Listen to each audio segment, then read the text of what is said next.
Saya Hana Nur Hafizah dari Program Studi Antropologi Sosial Universitas Diponegoro Angkatan 2020. Pada kesempatan kali ini, saya akan membahas folklorisan mengenai Situ Cikaret. Situ Cikaret adalah situ terbesar di Kecamatan Cibinong, Kabupaten Bogor, yang juga merupakan cadangan air bagi warga sekitar sampai ke aliran wilayah Cilodong, Depok. Situ Cikaret terletak di antara 3 batas kelurahan. Sebelah utara, Kelurahan Harapan Jaya, sebelah selatan, Kelurahan Pakansari, dan sebelah barat, Kelurahan Tengah. Menurut data dari Kantor Pengelola Sumber Daya Air, luas permukaan Situ Cikaret pada tahun 2006 sekitar 25 hektar, dan pada tahun 2007 mengalami pelebaran menjadi 29,50 hektar karena ada pengerukan oleh Kementerian Pemukiman. Tapi pada 2008 mengalami penyempitan kembali menjadi 18,91 hektar.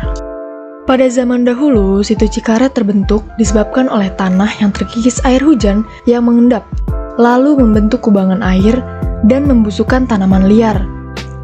Terkotak-kotak kecil lalu menjadi sawah atau empang, hingga terjadilah mata air atau pusaran. Setelah air semakin banyak dan sulit dibendung menjadi rawa, maka masyarakat secara bergotong royong membuat tanggul untuk menahan air yang semakin sulit diatasi. Dibuatlah tanggul besar dan jadilah sebuah jalan setapak yang lama-kelamaan menjadi jalan warga beraktivitas menuju ladang untuk bercocok tanam hingga menjadi jalan desa. Kemudian, jalan tersebut dikeraskan oleh Haji Rojali, seorang petani jambu klutuk dan palawija. Menggunakan batu-batu kecil dari Jalan Raya Jakarta Bogor atau lampu merah Cikaret sampai ke perkebunan jambunya yang sekarang menjadi RSUD Cibinong, sehingga dapat dilalui kendaraan mobil atau truk untuk mengangkut hasil perkebunannya. Akhirnya, masyarakat sekitar menyebut jalan tersebut dengan nama HR, kepanjangan dari Haji Rojali, dan angkutan pedesaan keluar sebagai kendaraan rakyat menuju Pasar Cibinong, yang biasa disebut dengan mobil kuning atau mobil odong-odong pintu belakang. Seiring berjalannya waktu, jalan pun mengalami perbaikan dan pelebaran, hingga pada tahun 1997, Kecamatan Cibinong ditetapkan menjadi pusat pemerintahan Kabupaten Bogor. Pembuatan situ ternyata tidaklah mudah. Berdasarkan cerita rakyat masyarakat sekitar, pembuatan situ ini tidak akan selesai apabila tidak ada tumbal yang diberikan. Kemudian dibuatlah siasat bahwa jika ada yang dapat mengambil barang seseorang yang jatuh di sumur tersebut, akan mendapatkan hadiah. Mbah Muridin yang kemudian mengambil barang tersebut.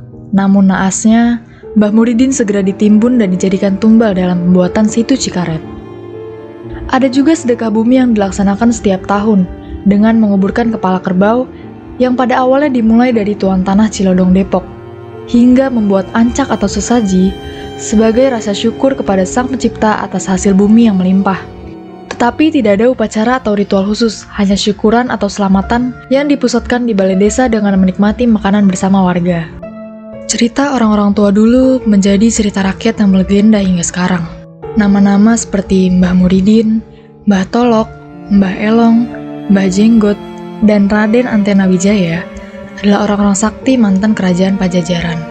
Menurut kepercayaan, para mbah merupakan sosok yang selalu hadir bila dipanggil dengan mantra khusus. Namun hanya sesepuh setu yang bisa melakukan itu. Mereka menampakkan wujudnya menyerupai manusia dengan pakaian serba putih atau jubah.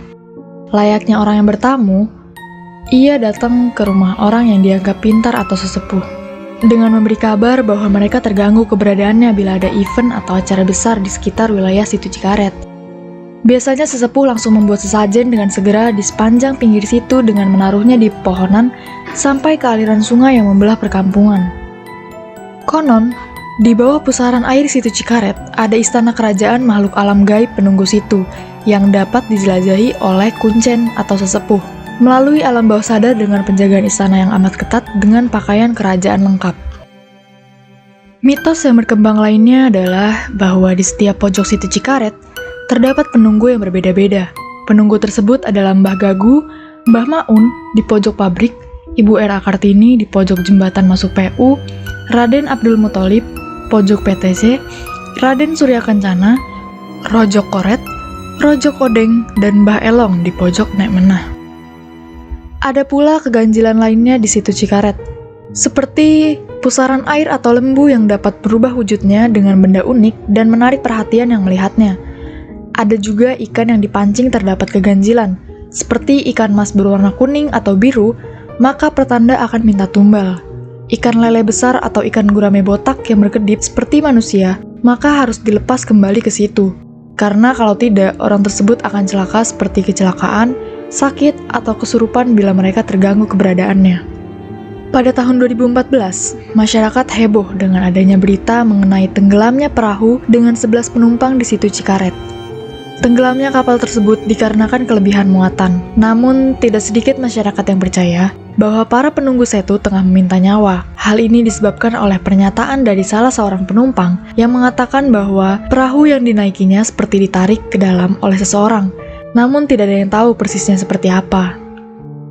Untuk menjaga hal-hal yang tidak diinginkan lainnya, pengunjung situ Cikaret dimohon dengan sangat untuk menjaga ketertiban, kesopanan, dan tidak berbuat sekendak hati.